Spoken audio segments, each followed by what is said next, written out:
जमिनीला ताकदवान आणि सुपीक करायचं असेल तर जमिनीला लाकूड देणं आवश्यक आहे, असं कोल्हापूरचे प्रसिद्ध संशोधक प्रतापराव चिपळूणकर त्यांच्या जमिनीची सुपीकता, नांगरणीशिवाय शेती आणि जमीन व्यवस्थापन या पुस्तकात सांगतात.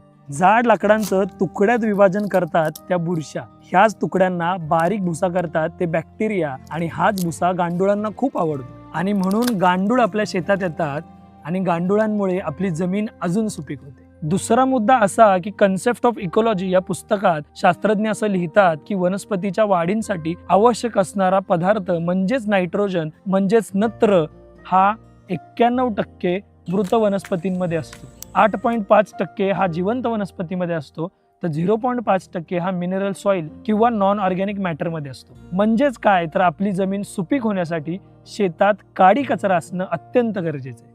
म्हणजेच काय, तर आपल्याला जमीन जाळणं बंद केलं पाहिजे. आणि हीच जटिल माहिती चिपळूणकर सरांनी त्यांच्या पुस्तकातून मांडली आणि हे पुस्तक तुमच्यापर्यंत पोहोचव म्हणूनच आपल्या वेबसाईटवरती चिपळूणकरांची सगळी पुस्तकं उपलब्ध आहेत. मग पुस्तक नक्की विकत घ्या आणि ही माहिती मिळवा. जाता जाता एक प्रश्न, तुम्ही तुमच्या शेतातल्या काडी कचऱ्याचं काय करता?